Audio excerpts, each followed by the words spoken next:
Hey friends, how are you? Jamie here from the Pure Jamie Mill podcast and JMTTv. A very short podcast this year, this time to open up the year. What is 2022? I hope you all had an incredible New Year's and Chrissy period with loved ones and had tons of fun and all that stuff and really enjoyed yourself and perhaps got some well-deserved rest. Going to open up the podcast series this year with a short session on procrastination and motivation. I think we all potentially suffer from a bit of procrastination at times, and we all lack a bit of motivation at times. So I think it's really relevant at this time of year to shine a bit of a light on those areas. Now with procrastination, sometimes there's a lot to do with our thoughts, our thinking in relation to procrastination. There's also a connection commonly found with people that live with a bit of anxiety. Also some illogical thinking also leads to procrastination. But what I'm going to do is I'm going to shed a bit of insight into the attitudes and thinking around procrastination, and then share with you a strategy for getting motivated, and also being able to reflect in our own lives the last time that we were really, truly motivated. Now, let's start with procrastination first. So procrastination basically puts a bullet in anything we want to do. So sometimes we get conflicted, we have these thoughts where we really want to do something, but then there's another part of us that doesn't want to do it and could potentially feel overwhelmed. So I present this question here. What do you think comes first? Motivation or action? Because this is a really big one. And it can often be looked at like, what comes first, the horse or the cart?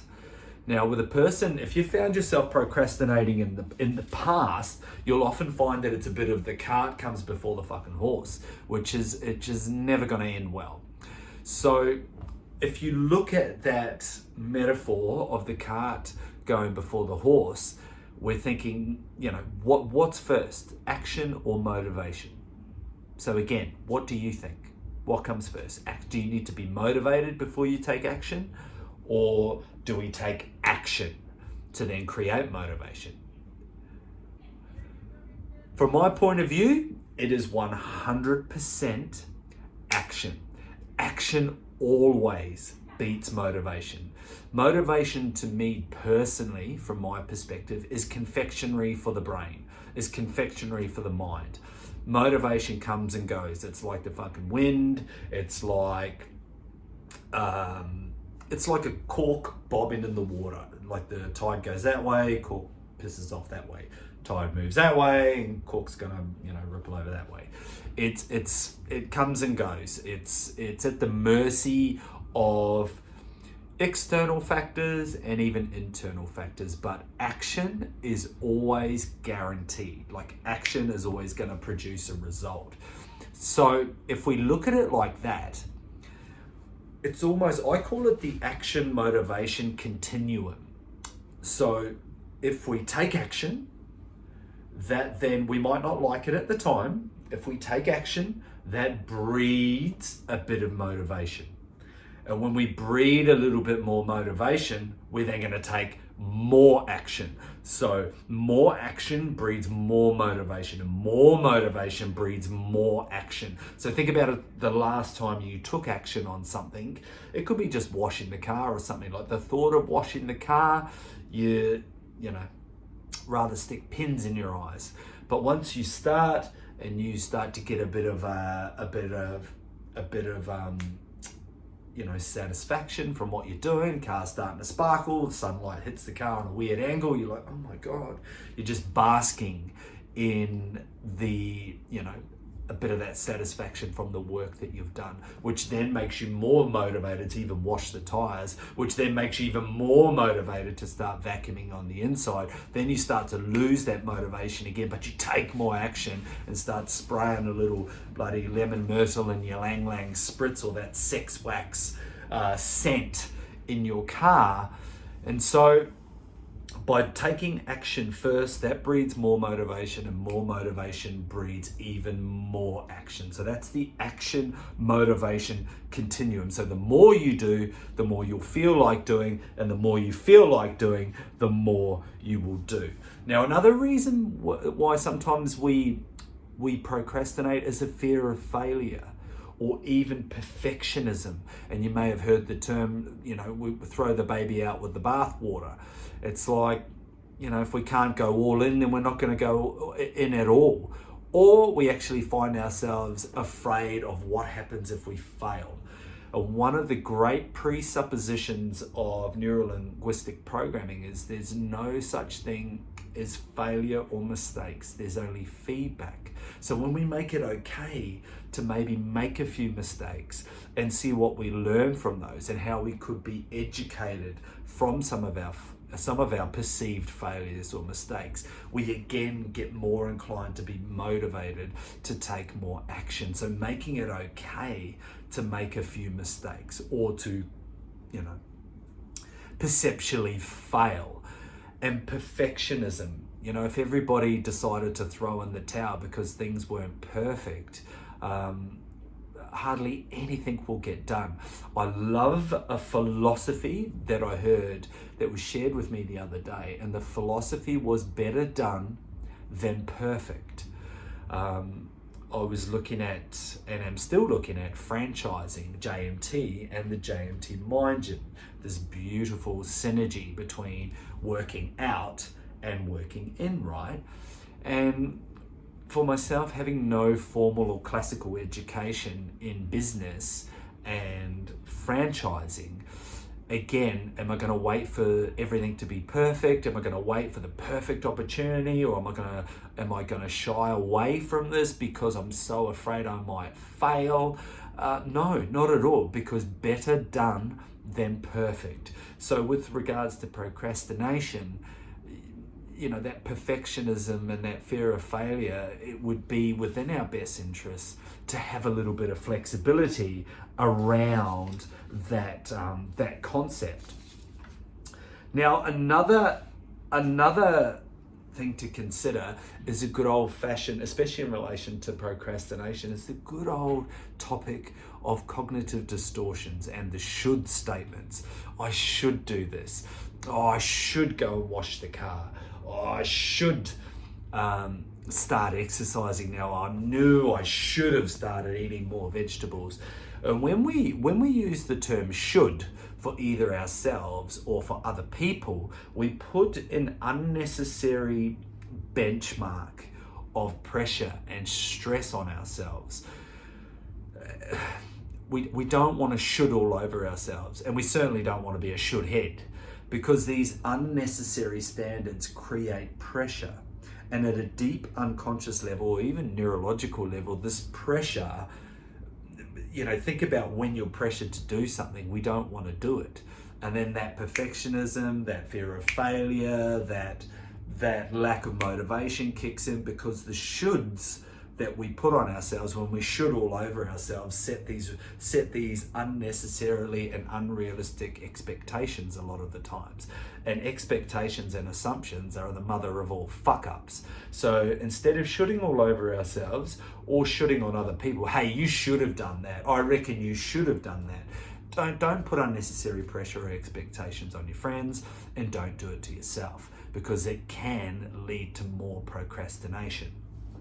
So before we go on to a motivation strategy, before we go on to that, I want to remind you about the action motivation continuum, because I really do think that is probably the greatest insight I can share with you today on the topic of procrastination.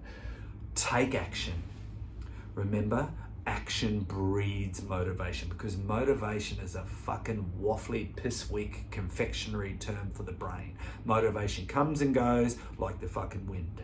So take action, whatever action looks like, even if you don't want to do it. Now, I wanted to share this part with you because I find myself procrastinating quite often. So what I do in a work context, so I work Monday to Thursday, right?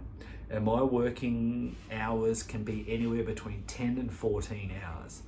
Granted, there are little windows in the day where I get a little bit of time to myself as a business owner. But what can happen there is I can find myself doing a little bit of this and a little bit of that and some things that aren't related to work. So I make some rules for myself, and these rules have titanium walls on them. They are like no fucking breaking these rules. I make a promise to myself, and I honor that promise that Monday to Thursday during my working day, I'm either working, in the business or on the business. So I'm working, or I'm working out, I'm exercising, I'm working in here, I'm meditating or doing breath work. That is stuff that is really good for my mental health. So I'm either working out, working in, or working. And that is the structure. That is the rules for Monday to Thursday. Friday, Saturday, Sunday, I take things easy. I'll do a little work on the business on a Friday, hang out with some cool people, spend time with my children and my family, and that's how I live my life. And that helps me with that action motivation continuum. So have a think about that, what that looks like for you, because remember that the more that you do, the more you'll feel like doing more of those things, and you will continue down that pathway enthusiastically. And that is a surefire way to crush procrastination. Finally, I said at the start that I was going to give you a motivation strategy. So here it is. So get a pen and paper, because this one is incredible, and you can call upon this at any time. And I know that you have this innately within you to create some kind of motivation or something to fall back on. So let me ask you this. Remember the last time you were truly motivated, like totally motivated within the context of your life. Think about the last time you were totally motivated. It could be any time. Close your eyes for a second and take a nice, relaxing, calm breath. And think about that time when you were totally motivated. Go back there. See what you could see. Hear what you could hear. Feel what you felt that time way back when in your life. Through the ages, it could have been a week ago, a month ago, 2 years ago, 20 years ago, but you were totally motivated in all aspects of your life. And remember that time now. Maybe even write that time down. Notice what you felt. Become aware of what you could see. There might be like images that flash up. Something like that. And hear what you could hear. Now I want you to become aware and think about what you felt before you were totally motivated. Before you were totally motivated. What happened then? What were you feeling then? Think about that. What was it that you felt before you were totally motivated? And I want to give you an example of my life. I went through the Special Air Service, the SAS selection course, as a civilian, which was called a direct entry. And when I did that, I was totally motivated. It happened over an 18-month period. And if I think back to even the simplistic parts of it, the simple testing days, we would go and do the beep test and a few other things, and even the timed pack runs and stuff at the regiment's base in Papakura, Renee Lines in Auckland. I think about that was one of the most motivated times in my life, of many, but there was a common thread. So I think about when I was actually in that process of selection, I was really fucking motivated. I was watching what I was eating. I was spending time with other people that were motivated. I was totally dialed in and towards that end outcome of potentially going into the Special Air Service as a 37-year-old. I was super motivated, but if I look what was going on before that, I realized that before every testing modality, I was 1, really anxious, 2, scared, 3, feeling really nervous. And I knew that those nerves, that anxiety, and that level of fear, that was important to me in the sense that I was in alignment and congruent with something that was really important to me, and I knew I had to take action. So anxiousness, nervousness, fear, being scared was really important in the context of being motivated for life. So let me ask you this question.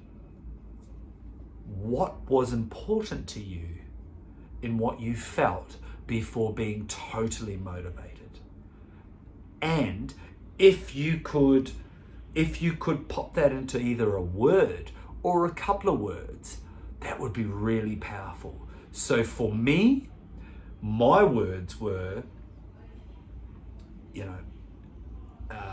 nervousness, excitement, importance. And they are linguistic markers for me. When I think about those words in relation to the context of my life and being motivated, that means that I'm in alignment, that I am congruent with what I'm doing. If I don't feel that level of nervousness, or I don't feel anxious, or I don't feel excited about what I'm potentially doing, I'm probably not going to be motivated for that thing. So that's for me. So if I ask you what's important about what you felt before being motivated, you might be able to come up with something that is specific for you. I hope that helps, team. Often in the world of like sports psychology, we get really focused on particular moments that we can visualize, we can mentally rehearse, like being on the podium, winning a race, winning a fight, winning that try, that scoring that winning try, things like that. I'm more interested in what was the catalyst to get you motivated, to get you there. What was the thing, the feeling, the moment that got you motivated? So go back there and focus on that and ask yourself 5 to 6 times, what's important about that? What can I learn from my experience? The anxiousness, the nervousness, the fear. Get really, really interested and curious and become aware of what that was, and use that as a strategy for whenever you're lacking in motivation, so you can take action. And the more you take action, the more motivation you'll feel, and the more motivation you feel, the more you'll be able to take even more action. Ladies and gentlemen, I thank you. If you sat in and listened to this podcast, I hope you've gained some learning, some insight, some wisdom, some knowledge from it. Know that this particular podcast is not a substitute for working with a mental healthcare professional or a mental performance professional. It's just purely an insight into the world of procrastination, how to squash that, and how to get motivated for 2022 and have an amazing, magnificent shot at starting off this year within the future view and vision of yourself. Ladies and gentlemen, I thank you for hanging out with me and Sugar. See, the righties get up. Oh, amazing. Say goodbye to everyone. All right, team. Go well. Thank you for listening in.